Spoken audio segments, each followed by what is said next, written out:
Let me tell you guys about the Battle of Konduga.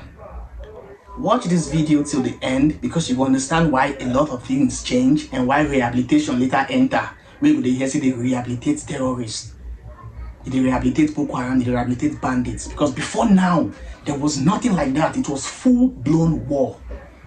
Now, for those of you that don't know, Konduga is a local government in Borno State. A very big local government. People plenty then.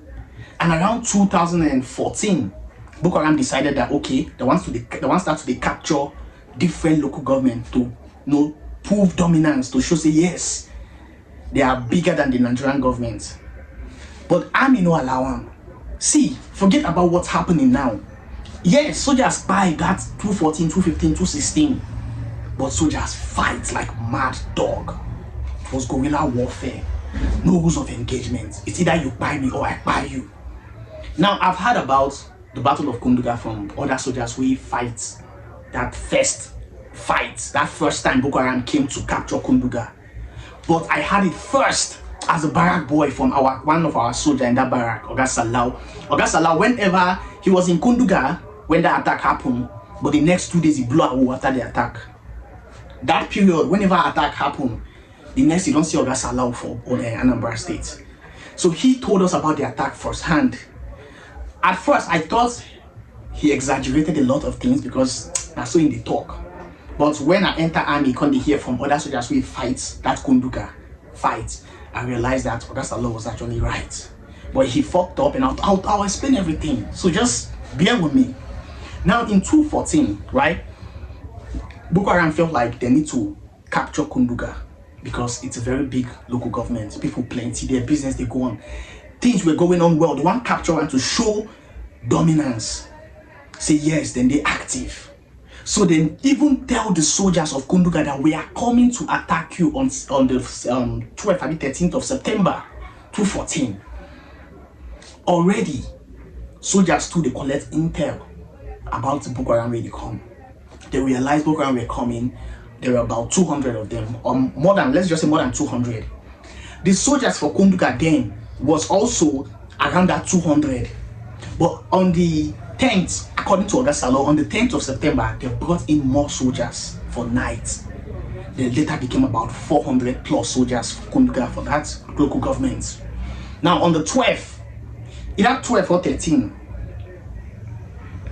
if I'm not mistaken, Boko Haram strike around 4:30 or so, 4:35 or so. Lord, it was bloody.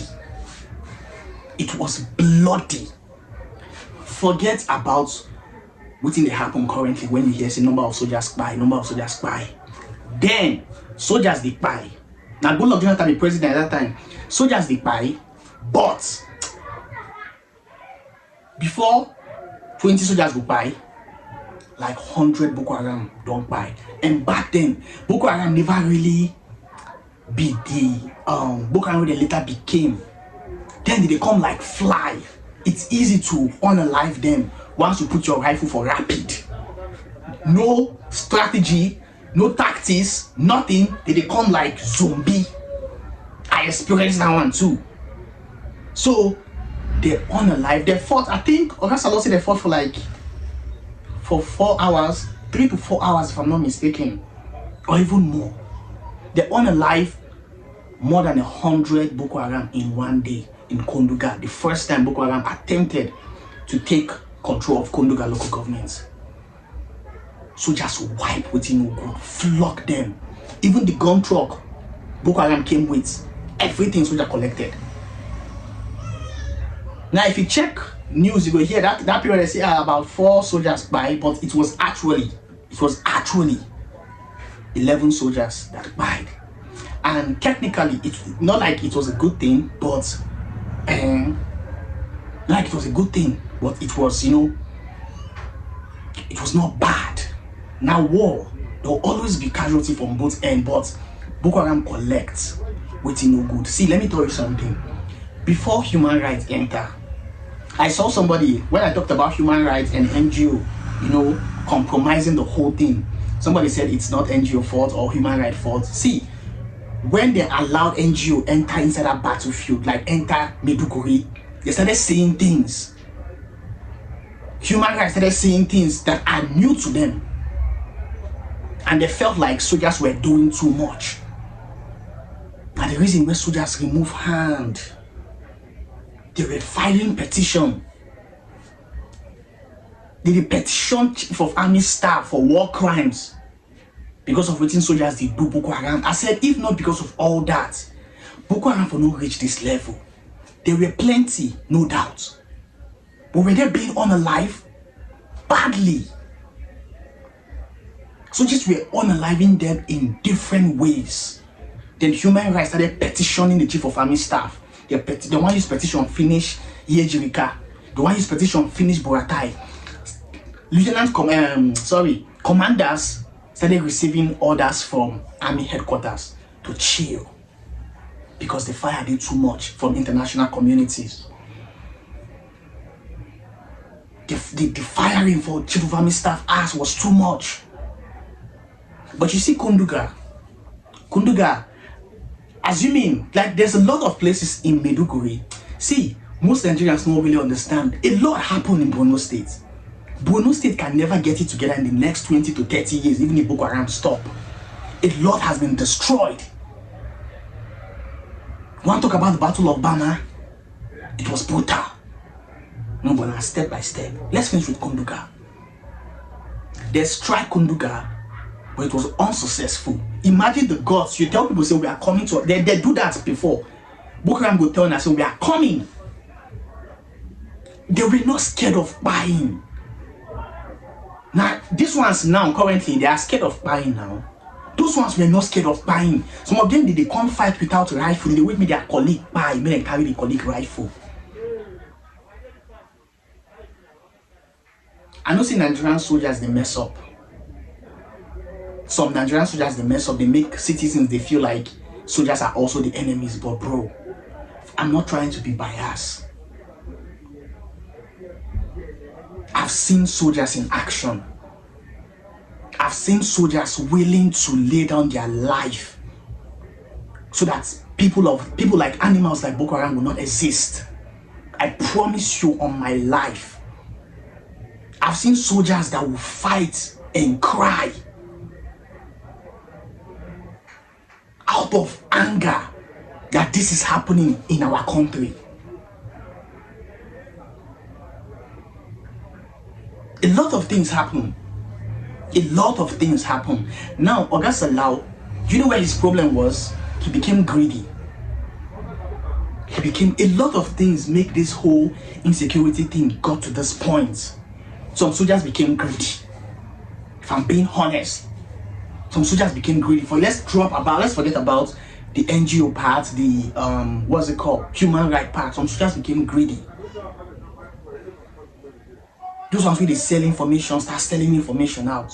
Those ones where they feel like, okay, me, I'm from this town, and somehow these people are my people. They started leaking out information for free. Now, what happened with Oga Salau? After every attack, once they go check the body of Boko Haram, Oga Salau was packing phones. He was packing phones from Boko Haram they don't buy. And so you go blow away, come in Barrack State, go Emeka for sell the phone, cheap. That was his business. Not like he was not a fighter. He was a fighter. He was doing his job as a soldier. But after every attack, it is such. What thing they call them Boko Haram. Go pack phones, come on each other, come sell cheap, and then move, go back. But somehow he was caught. He was caught. And he was dismissed. See, a lot of things change. A lot of things change. I just don't know how to break it down. The second time, that when he was telling us about Konduga, he said some soldiers that experienced that attack left. The ones who survived the attack left the job for good. The soldier work not be by the uniform, not by the mind. I said there was some time I was looking at some soldiers where if you see them before battlefield, Like before going into combat, you will see them as this person is rugged. This person will use hand catch a cow. But after 1 or 2 fights, you will see person, once person go past, he's not coming back. He's not coming back. No be everybody. See, I just feel like now Nigerians begin to understand the reality of like surrounding the military world. Those times when they hot. Good luck Jonathan tried. For real, good luck Jonathan tried. We go there training. That 214, we go there inside hostel. We go here say, soldiers don't fight, soldiers buy so many Boko Haram. So we go there shout for inside hostel. Hey, let's go. To an extent, we formed the morale.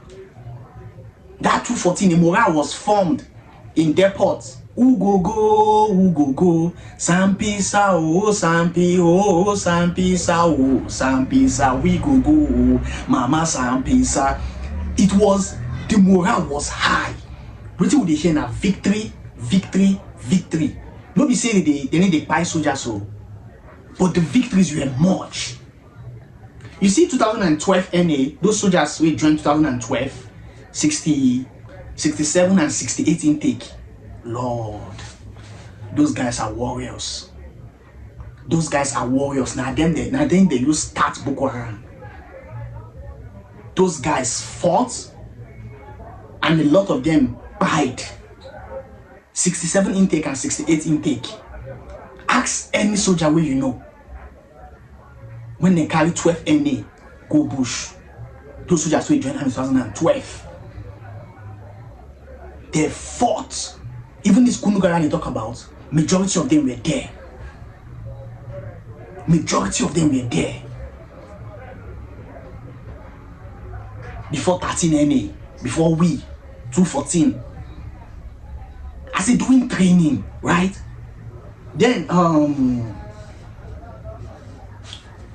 was the chief of family staff then? Was it Kenneth Minima?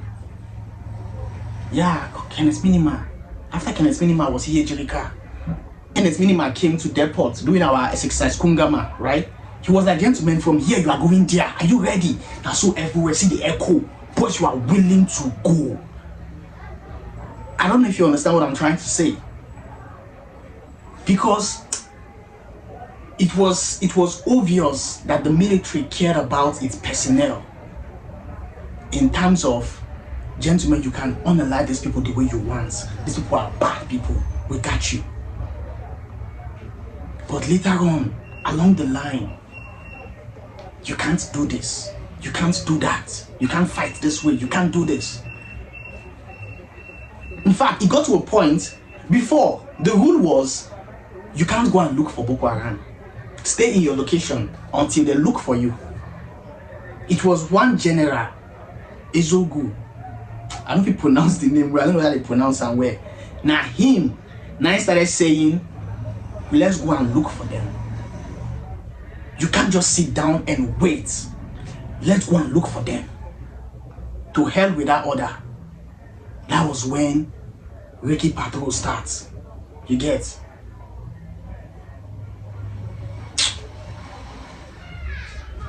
But you know that the most annoying thing, most of those soldiers that fought, if you see their family members now, those ones we buy 212, 213, 214, 215, 216, 217, 218. If you see their family members today,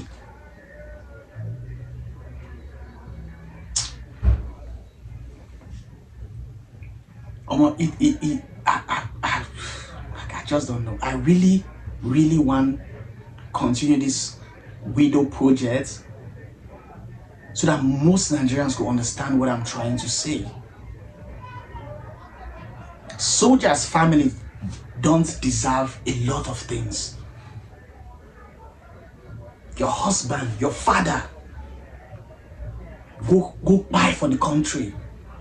Normally, you're not supposed to set for life. You're not supposed to set for life. Your kids are supposed to be on scholarship. Even if not till then, finish secondary school, say if you for better.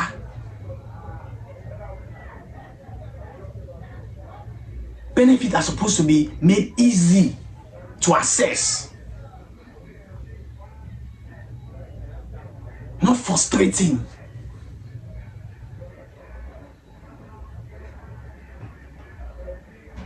It's crazy. It's crazy. If you go some barracks, you go see retired soldiers stay there. They couldn't leave because the benefit after retirement no reach them to even build house, carry their family, go. I'll keep saying it. My father was paid 2.7 million after 35 years in service. He retired in 2018. 2.7 million. You know the back to this. Talking about my father. It's better I say this than come outside and beg for money for burial. I want to move my family, come out from that place. I swear to God. I need if you sleep lately. Now, village in a small village, you need to make the news.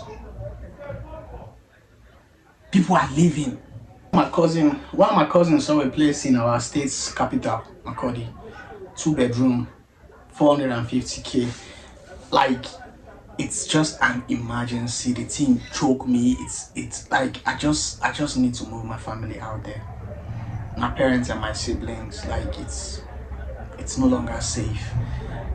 People they pack their family come out, and it's painful because now you're home.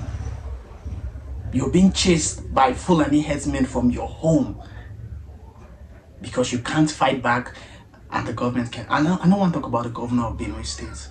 I don't want it's